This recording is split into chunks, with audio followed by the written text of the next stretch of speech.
मित्रों, मैं भारतीय जनता पार्टी के कर्मठ प्रदेश अध्यक्ष माननीय भूपेंद्र चौधरी जी, प्रदेश सरकार में मेरे सहयोगी श्री असीम अरुण जी और भारतीय जनता पार्टी की प्रदेश की मीडिया टीम की ओर से लोकसभा चुनाव 2024 की दृष्टि से प्रदेश मुख्यालय में स्थापित इस मीडिया सेंटर में आप सबका मैं हृदय से स्वागत करता हूं। हम सब जानते हैं, जैसे प्रदेश अध्यक्ष जी ने भी बताया है, कि लोकतंत्र के महापर्व का शंखनाद पहले ही हो चुका है। 7 चरणों में पूरे देश के अंदर लोकसभा की 543 सीटों के लिए चुनाव संपन्न होना है। 19 अप्रैल को पहले चरण के 21 राज्यों के 102 लोकसभा सीटों पर चुनाव संपन्न हो चुके हैं और जो रुझान पूरे देश से मिल रहे हैं वह रुझान इस बात की ओर पूरे देश के ध्यान को आकर्षित करता है कि आम जनता के मन में एक ही भाव है, वह उत्तर हो, दक्षिण हो, पूरब हो, पश्चिम हो, कि फिर एक बार मोदी सरकार। प्रधानमंत्री मोदी जी ने 10 वर्ष में देश के अंदर जो इसकी तस्वीर को बदली है, आम जन की तकदीर को बदलने के लिए जो एक सकारात्मक पहल किए हैं, उसके प्रति जनता का सकारात्मक रुख भारतीय जनता पार्टी के पक्ष में बिना भेदभाव के समाज के हर तबके का पूरा समर्थन और आशीर्वाद भारतीय जनता पार्टी को प्राप्त हो रहा है। द्वितीय चरण के चुनाव 26 अप्रैल को होने जा रहा है और द्वितीय चरण में 13 राज्यों की 89 सीट्स पे चुनाव होने हैं, जिसमें अभी सूरत की एक सीट पर भारतीय जनता पार्टी के प्रत्याशी निर्विरोध भी एक सीट पर अभी हो चुके हैं। चुनाव इस बात की ओर ध्यान आकर्षित कर रहा है कि संभवतः पहला चुनाव देश का होगा। 18वीं लोकसभा का चुनाव है और अब तक के पहला चुनाव होगा जिसके परिणाम के बारे में पूरा देश आश्वस्त है। आश्वस्ति का भाव इस दृष्टि से,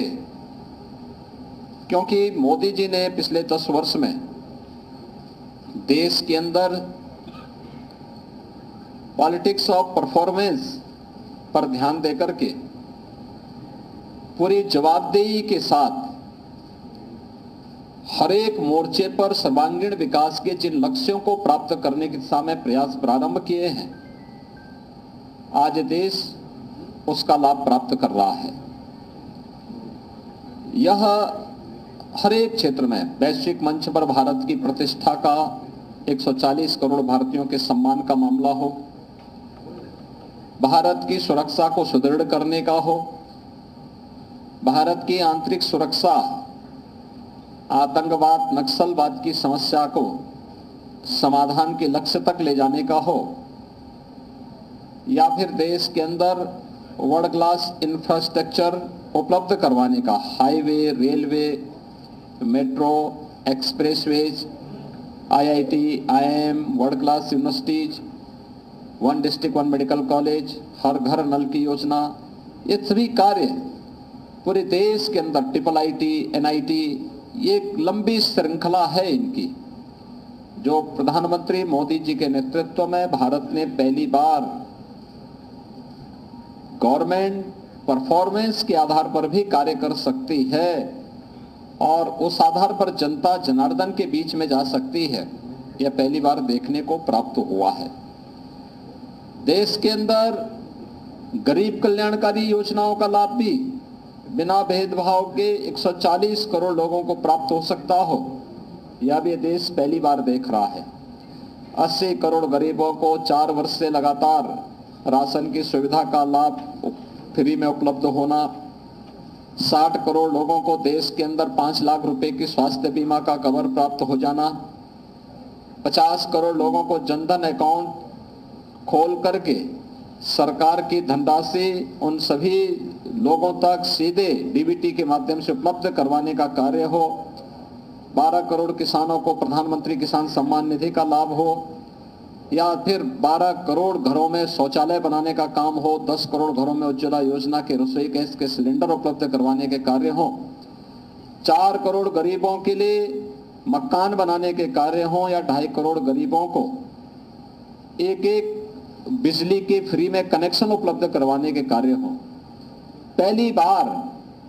वास्तव में देखा है लोगों ने कि योजना का लाभ बिना भेदभाव के हर तबके को कैसे प्राप्त हो सकता है। जो नारा मोदी जी ने 2014 में दिया था, सबका साथ और सबका विकास का, वह जमीनी धरातल पर कैसे हकीकत में बदला है, यह भी पूरा देश देख रहा है और हर तबके के मन में इन सभी योजनाओं को लेकर के भारी उत्साह है। महत्वपूर्ण यह है कि जब हम लोकसभा चुनाव लड़ रहे हैं तो लोकसभा चुनाव के दौरान एक तरफ भारतीय जनता पार्टी ने अपना संकल्प पत्र जारी किया था और संकल्प पत्र की एक प्रति के साथ पिछली बार मैं भी आपके बीच में यहां पे आया था। भारतीय जनता पार्टी ने पहले चरण के मतदान के पहले अपना संकल्प पत्र जनता जनार्दन के सामने प्रस्तुत कर दिया था। कांग्रेस ने भी अपना घोषणा पत्र जारी किया है, इंडी गठबंधन के अलग अलग दल भी अपने अपने घोषणा पत्र जारी किए हैं। मित्रों, इंडी गठबंधन और खासतौर पर कांग्रेस और उनके सहयोगी दलों के जो घोषणा पत्र हैं, घोषणा पत्र के विभिन्न प्रावधानों के खतरनाक इरादों की तरफ ही ध्यान आकर्षित करने के लिए आज हम सब जनता जनार्दन का ध्यान आकर्षित करना चाहते हैं। जनता जनार्दन का ध्यान, और खासतौर पर इन मुद्दों को लेकर के एक तरफ 1970 के दशक में तत्कालीन प्रधानमंत्री श्रीमती इंदिरा गांधी जी ने देश को गरीबी हटाओ का नारा दिया था। गरीबी नहीं हट पाई क्योंकि इस प्रकार के कार्यक्रम नहीं थे। उनके 19 सूत्री 20 सूत्री कार्यक्रम बनते थे, लेकिन वे फाइलों तक कैद होकर के रह जाते थे। शासन स्तर पर अगर किसी गरीब के लिए योजना का लाभ भी देने की बात होती थी तो कमीशन खोरी की भेड़ चढ़ जाती थी। योजना का लाभ चेहरा देख करके देने की जो प्रवृत्ति कांग्रेस ने उस समय प्रदान की थी, कमोवेश वही स्थिति हम लोगों को यूपीए सरकार के सामने और विभत्स रूप में देखने को मिला। आज का जो कांग्रेस इंडी गठबंधन से जुड़े हुए सहयोगी दलों के जो घोषणा पत्र जारी हुए हैं, उस घोषणा पत्र को देख करके हम कह सकते हैं, एक तरफ अपनी गरीब कल्याणकारी योजनाओं को लेकर के प्रधानमंत्री मोदी जी ने बिना भेदभाव के देश के अंदर हर तबके के लोगों के कल्याण के लिए, उनके उत्थान के लिए कार्य किया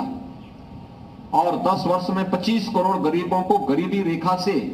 उभार करके उन्हें खुशहाल जीवन जीने के लिए आगे बढ़ाने में मदद की। और दूसरी तरफ कोई भी इस प्रकार के प्रमाण कांग्रेस या उसके सहयोगी दल नहीं दे सकते कि जिन्होंने देश के अंदर सर्वाधिक समय तक शासन किया, आखिर इतने लंबे समय तक शासन करके 65 वर्षों से अधिक समय तक देश के अंदर शासन करने के बावजूद उनका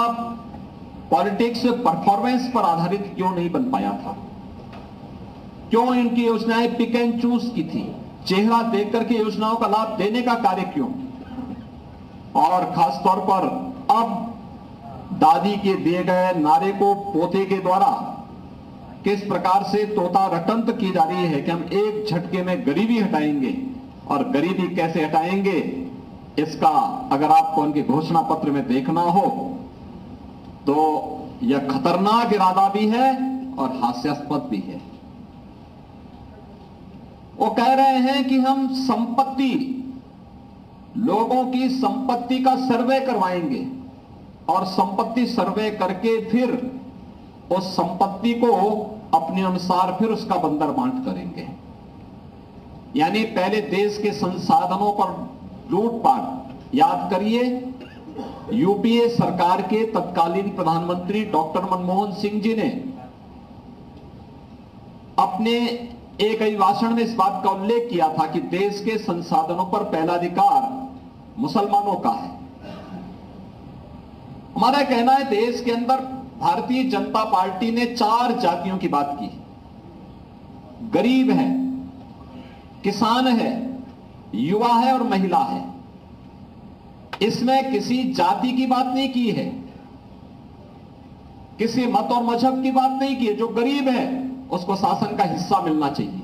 युवा है उसकी आजीविका की व्यवस्था होनी चाहिए, महिला है उसके स्वावलंबन के लिए कार्य किए जाने चाहिए, अन्नदाता किसान वह किसी भी जाति मत मजहब वर्ग का है उसको सम्मान मिलना चाहिए। यह भारतीय जनता पार्टी जहां इसकी बात करती है, वहीं कांग्रेस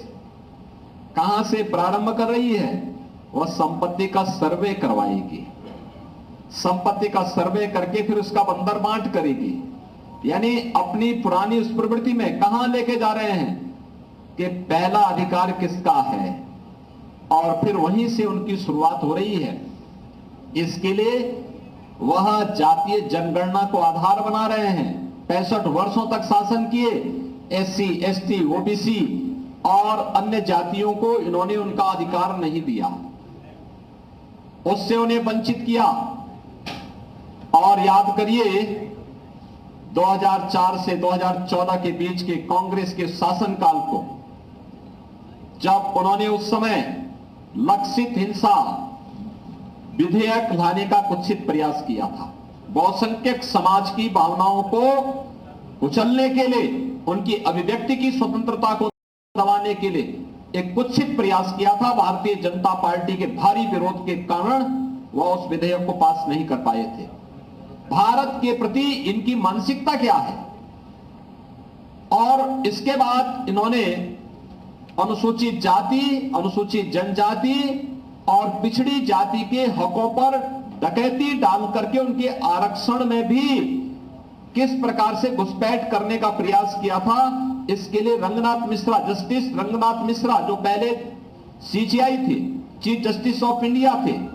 बाद में कांग्रेस के सांसद बने, उनकी अध्यक्षता में जो कमेटी बनाई गई, उस कमेटी की सिफारिश कांग्रेस की मंशा के अनुरूप देश के अंदर लागू करने के कुत्सित प्रयास हुए थे, जिसमें एससी, एसटी और ओबीसी के आरक्षण के अधिकार को जबरन कुछ वर्ग विशेष को देने के कुत्सित प्रयास इन्होंने उस समय प्रारंभ किए थे। और फिर सच्चर कमेटी की रिपोर्ट में भी दलितों के, अनुसूचित जाति जनजाति के आरक्षण में घुसपैठ करके एक हिस्सा इसको भी मुस्लिम वर्ग को जबरन देने के कुत्सित प्रयास किए गए थे, जिसका उस समय भारी विरोध हुआ था। यानी कांग्रेस की मंशा क्या है? कांग्रेस की मंशा और इंडी गठबंधन का मंशा है अनुसूचित जाति, जनजाति और पिछड़ी जाति के अधिकारों पर डकैती डालना, और इसके लिए वे सरकार में आना चाहते हैं, इसके लिए जातीय जनगणना कराना चाहते हैं। इसके आधार पर समाज को, पहले जातीय जनगणना के आधार पर बहुसंख्यक समाज को आपस, सामाजिक ताने बाने को छिन्न भिन्न करने का प्रयास करेंगे, आपस में विभाजित करेंगे, और फिर उसके बाद उनके आरक्षण के अधिकार में जबरन उसका बंदर बांट करने का काम भी इनके द्वारा करने का प्रयास होने जा रहा है। और यह एक खतरनाक इरादा इनके द्वारा अपने इस जो है घोषणा पत्र में इनके द्वारा करने का कुत्सित प्रयास प्रारंभ हुआ है। हम सब इस बात को जानते हैं कि कांग्रेस की मंशा हमेशा सत्ता एन प्रकारेण सत्ता प्राप्त करनी रही है। वे देश की कीमत पे सत्ता चाहते हैं और देश की कीमत पर उन्हें सत्ता चाहिए। इसके लिए महिलाओं पर बर्बर अत्याचार करने वाली तालिबानी प्रवृत्ति को भारत के अंदर लागू करना चाहते हैं। यानी व्यक्तिगत कानून को कांग्रेस सत्ता में आने के बाद लागू करने की बात करती है। यानी 3 तलाकी को प्रथा से भारतीय जनता पार्टी की मोदी जी के नेतृत्व की सरकार ने देश की आधी आबादी को इस कुप्रथा से मुक्त किया, उससे स्वतंत्रता दी। कांग्रेस उसका समर्थन करती है। यानी व्यक्तिगत कानून देश के अंदर हम कहते हैं 2 प्रधान 2 विधान 2 निशान नहीं चल सकते। इसके लिए 1953 में डॉक्टर श्यामा प्रसाद मुखर्जी जी ने अपना बलिदान दिया था। लेकिन कांग्रेस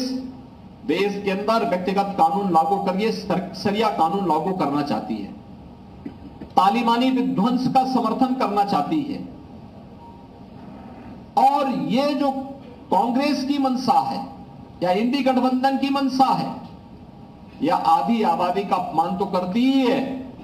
एक खतरनाक इरादे की ओर भी देश का ध्यान आकर्षित करती है। ये जो 2-3 कुछ ये जो महत्वपूर्ण जो देश के सुरक्षा से जुड़े हुए, देश की संप्रभुता से जुड़े हुए, आधी आबादी की गरिमा से जुड़े हुए महत्वपूर्ण मुद्दे हैं, उनमें कांग्रेस की मंशा स्पष्ट उजागर होती है कि उनका इरादा देश के प्रति अच्छा नहीं है। वे एन प्रकारेण अपने उस पुराने डीएनए के अनुसार फिर से कार्य करने का प्रयास कर रहे हैं, जिसके कारण 1947 में देश का विभाजन हुआ था, जिसके कारण देश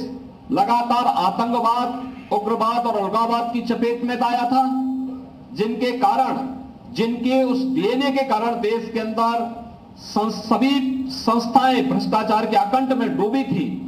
एक अविश्वास का माहौल देश के अंदर खड़ा हो गया था। कांग्रेस इस देश को फिर से उधर ही ले जाना चाहती है और आज इसीलिए जब लोकसभा चुनाव के हम द्वितीय चरण के लिए मतदान की ओर जाना चाहते हैं, तब मैं प्रदेश और देश के मतदाताओं से अपील करना चाहूंगा कि देश यानी जीवन आपका है, सुरक्षा आपकी है, देश आपका है, वोट भी आपका है।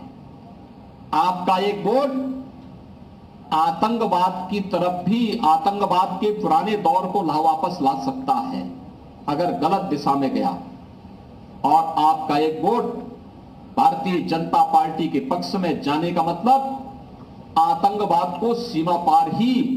निपटाने की जो भारतीय जनता पार्टी और हमारी मंशा है और जिस पर हम लोगों ने पूरी ईमानदारी के साथ काम किया है, भारतीय जनता पार्टी उस अभियान के साथ आगे बढ़ रही है। एक वोट जनता जनार्दन की सुरक्षा के लिए खतरा पैदा कर सकता है अगर गलत दिशा में गया, लेकिन भारतीय जनता पार्टी को प्राप्त होने वाला एक वोट वह उनकी सुरक्षा की पुख्ता व्यवस्था करता है। भारतीय जनता पार्टी को पड़ने वाला एक वोट हर व्यक्ति के सुरक्षा, सुशासन और संप्रभुता को ध्यान में रख करके भारत को एक विकसित भारत के रूप में स्थापित करने की मंशा के साथ आत्मनिर्भर भारत और विकसित भारत के रूप में स्थापित करने की संकल्पना को आगे बढ़ाता है। और आज इसीलिए हम लोग देश और प्रदेश के मतदाताओं से यही अपील करेंगे कि वे कांग्रेस और उनके सहयोगी दलों की विभत्स मंशा को, कुत्सित मंशा को कतई सफल न होने दें, क्योंकि यह न केवल अनुसूचित जाति, जनजाति, पिछड़ी जाति के हकों पर डकैती डालने का कुत्सित प्रयास है, बल्कि आधी आबादी को तालिबानी शिकंजे में धकेलने की भी कुत्सित मंशा के साथ ये लोग कार्य करके देश के अंदर तालिबानी विध्वंस को आमंत्रित करने, आतंकवाद को अपने राजनीतिक स्वार्थ के लिए देश के अंदर हावी करने और देश के संसाधनों पर जो डॉक्टर मनमोहन सिंह जी के वक्तव्य रहा है, उस वक्तव्य के अनुरूप देश के अंदर देश के संसाधनों पर एक वर्ग विशेष को हावी करने की कुत्सित मंशा के साथ कांग्रेस कार्य करना चाहती है, जिसको हर मतदाता को जिसके प्रति सतर्क और सावधान रह करके किसी भी प्रकार के उस दुष्प्रवृत्ति को नहीं पनपने देना चाहिए,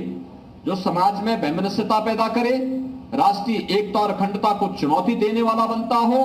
भारत की आत्मनिर्भर भारत और विकसित भारत की संकल्पना में बैरियर का कार्य करता हो। हमें उस प्रकार की किसी भी प्रवृत्ति को आगे नहीं बढ़ने देना चाहिए और इसके लिए मतदाताओं ने डॉक्टर आशीर्वाद दिया है। यही आशीर्वाद जनता जनार्दन का मोदी जी के प्रति और भारतीय जनता पार्टी के प्रत्याशियों के प्रति बना रहेगा,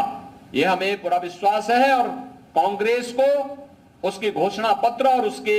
मंशा के अनुरूप पूरी तरह कांग्रेस और इंडी गठबंधन को खारिज करने का कार्य भी देश का मतदाता करेगा,